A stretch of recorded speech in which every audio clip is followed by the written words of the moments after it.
It's a bird, it's a plane, it's the wrong flying brick. Well, who's our favorite man-child who shoots lasers from his eyes? Nope, he's definitely a villain. What other popular superhero can we talk about that holds just morals, isn't afraid to get bloody, and is currently popular right now? Oh, yeah, I have just the guy in mind. Against the algorithm and the monetization, he will make my channel. Hi, I go by Guy, and if you can't tell, we're going to be exploring Mark Grayson, otherwise known as Invincible. This video will contain spoilers for Season 1 and Season 2 of the animated television series Invincible. Please don't come at me if you get spoiled, and if you post comic spoilers in the comments, who hurt you, and why do you do these things? Mark Grayson is the son of Omni-Man, the alien superhero from outer space that has taken on a Superman-esque role in Earth's crime-fighting and crisis-averting force. We however learn that Omni-Man is actually there to conquer the Earth and has committed morally dubious acts to accomplish this goal. Mark, now going by Invincible, follows in his father's footsteps by fighting crime in a tight-fitting outfit, and it goes...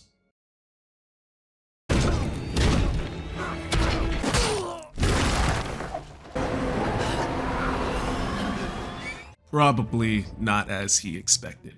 Yeah, Invincible gets thrown around a lot and unfortunately goes through a lot of high-stress situations where his life and the life of others are constantly at risk. If you look at the title of this video, I think you know what we'll be looking at here. We want to take a dive into Mark's experiences and answer the following question. Does Mark have post-traumatic stress disorder, otherwise known as PTSD? The answer may appear fairly simple at first. Mark had survived and experienced a myriad of horrendous events that have occurred to him. Of course he would have PTSD, right? Well, the answer may be different than what you'd expect. Let's first go briefly over what PTSD is. Post-traumatic stress disorder is a psychiatric disorder that may occur in people who have experienced or witnessed a traumatic event. Individuals diagnosed with PTSD experience intense disturbing thoughts, feelings, and intrusion symptoms, like flashbacks, nightmares, etc., that cause dysfunction in their everyday living and functioning. There is also a very key distinction in avoiding things that are associated with the traumatic event and alterations in beliefs, mood, or cognition. Now, this is a very brief definition of what PTSD is, as the disorder has a lot of nuance. Nonetheless, with the definition covered, we will now walk Mark Grayson down the criterion list for PTSD. As it stands, there are 8 criteria for PTSD that need to be met that goes from A to H. Some of these criteria have sub-requirements that must be met for a diagnosis as well. Criterion A is all about trauma, particularly traumatic events. In the DSM-5, it is defined as exposure to actual or threatened death, serious injury, or SV/SA, and this occurs in one or more of the following 4 ways. 1. Directly experiencing the traumatic event. 2. Witnessing in person the event as it occurs to others. 3. Learning that the traumatic event occurred to a close family member or close friend. And or lastly, experiencing repeated or extreme exposure to aversive details of the traumatic event. For this last one, you can envision a first responder having to arrive on the scene of a rather grisly car accident over the course of their work, or responders to environmental crisis. Now, this one is fairly simple. Mark 100% is marked for a Criterion A traumatic event. He has time and time again faced potential death from villains, his father, aliens, and a myriad of other threats to his life. And that scene in Chicago still gives me shivers when I think about it. He's witnessed other heroes die near him, and part of his job is to keep going back and doing it over and over again. He most definitely covers all of the following ways to meet Criterion A. Now, this is interesting. Criterion B particularly goes over intrusion symptoms, which are unintentional reminders of a traumatic event. A person suffering from Criterion B is forced to almost relive the experience, and they're reminded of it even when they don't want to. Now, there are 5 symptoms that make up Criterion B, with only one needed to be present to meet this criterion, and Mark Grayson displays the following, and that is number 1, recurrent, involuntary, and intrusive distressive memories of the traumatic event. We see Mark infrequently thinking back to Chicago during the beginning scenes of season 2 as he's flying around. However, these events could be voluntarily remembered by Mark as he's flying around town looking for crime to help with. We'll let it slide somewhat as there is ambiguousness regarding the voluntary nature of Mark's memories. Criterion C focuses on avoidance symptoms associated with the traumatic event. This would be like avoiding being on boats or large bodies of water if he fell off a boat and had to be rescued. For Mark, however, we don't really see Criterion C avoidance symptoms. Number 1, there doesn't appear to be any avoidance of distressing memories, thoughts, or feelings about the traumatic events, nor is there, number 2, avoidance of external reminders that can arouse distressing memories, thoughts, or feelings of the traumatic event. Mark is still a superhero, despite everything that he's gone through. He talks about his father frequently and still interacts with Cecil, other heroes, and associated places where a lot of traumatic events occurred. Hell, he even attended the university where he and Rick nearly died. For Criterion C, Mark doesn't quite meet it, which would make diagnosing Mark with PTSD not plausible. But let's quickly go through the other criteria because surprisingly, he doesn't meet a few other ones either. Criterion D primarily has to do with negative alterations to cognition and mood related to the traumatic event. This could be not remembering important parts of the event, exaggerated negative beliefs or expectations about oneself in the world, distorted thoughts about the cause of the traumatic event, and many others. And Mark doesn't really meet these criteria. He remembers all of the traumatic events he's encountered. His beliefs about himself in the world are generally the same, though he does develop the idea that he has to get stronger and better as a hero. He knows who caused the events, and his mood is rather unremarkable, in that it's not a persistent negative emotional state. We see him enjoying going on dates and to comic book conventions and wanting to reconnect with others, although that somewhat falls flat with his girlfriend at the end of season 2. But most importantly, Mark can still feel happy and have majority positive emotions and experiences.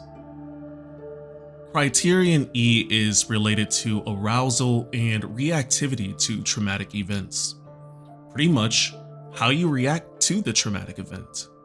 Mark needs 2 of the symptoms to meet the criteria, however, he doesn't quite get there.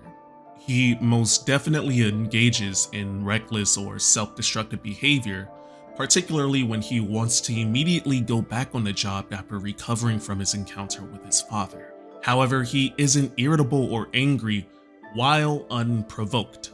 Noted he does get bitey at Cecil, but you gotta give the guy a break. And hypervigilance or low concentration isn't observed, and his sleep appears to be normal as well. Criterion F requires criteria B to E to occur for more than 1 month at a time. G requires the disturbance to cause clinically significant distress to his social, occupational, or other areas of functioning. While his job as a superhero interferes with his school and relationship, it is not quite the effects of PTSD. And lastly, Criterion H means that these symptoms can't be attributable to substance use or medical conditions. Now, that was a lot. And from all that, we can say that Mark Grayson does not meet diagnostic criteria for PTSD. While he met all the aspects for criteria A and kinda met criteria B, Mark surprisingly did not meet the rest of the criteria within the DSM-5's diagnosis for PTSD, and this sounds about right. Now, some of you may be saying, Mark has trauma. He should have PTSD after experiencing a traumatic event, right? Which is not exactly true. A potentially traumatic event does not equal trauma. As Dr. Bonanno, an expert in the field of trauma and resilience, puts it, I use the term exclusively, I use the term potentially traumatic events. You could be harmed very seriously, you could be deeply wounded psychologically. And a trauma is when essentially you can't get over that event. That's a traumatic experience. Imagine a potentially traumatic event as a car accident. There's a wide spectrum of what includes a car accident, and the resulting injury isn't always as bad as the actual accident. Some people have their cars totaled and walk away with a few scratches. Others can get into a fender bender at 30 miles per hour and need months of treatment to walk again. People may go through a traumatic event and are understandably distressed by it, but it doesn't always develop into what we diagnostically call PTSD. And that's because our brains are truly amazing at adapting to our environment and what happens to us. Our minds are specifically wired to be flexible and resilient to potentially traumatic events. We are able to process things with our brain in an attempt to understand what happened. That is why we have nightmares, overthink, and ruminate over traumatic experiences. But usually, these reactions fade away with the passing of time. That is what our minds are meant to do. That is part of resilience, and that is the short-term traumatic response. And sometimes, our brains can't process these traumatic experiences, and these symptoms last for over a month at a time. That is when we may consider the possibility of PTSD. There is another character that we can consider that has a diagnosis of PTSD. You may have noticed that we briefly went over Rick Sheridan earlier in the video. Rick is the boyfriend of William and was first introduced in season 1 when Mark and William were heading to Upstate University to visit. While on this trip, Rick ends up getting kidnapped by cyborgs and is experimented on by D.A. Sinclair. The whole experience was traumatic, to say the least. Rick also mentions that he can't get the image of Sinclair with a scalpel out of his head, with these memories coming back to disturb his dreams and causing him to dissociate with flashbacks. One of the common methods for avoidance in PTSD is through substance use, usually in an attempt to avoid potentially distressing thoughts. This avoidance can even go so far as contemplation or attempts to unalive, to escape from the thoughts, memories, and feelings altogether. Between all of these scenes, we see Rick also report not remembering many parts of the traumatic event, as well as voicing negative beliefs about himself of not being completely there or losing a part of himself during the whole incident. We also see that he feels detached and estranged from others, as he states that William can't and will never understand what he went through.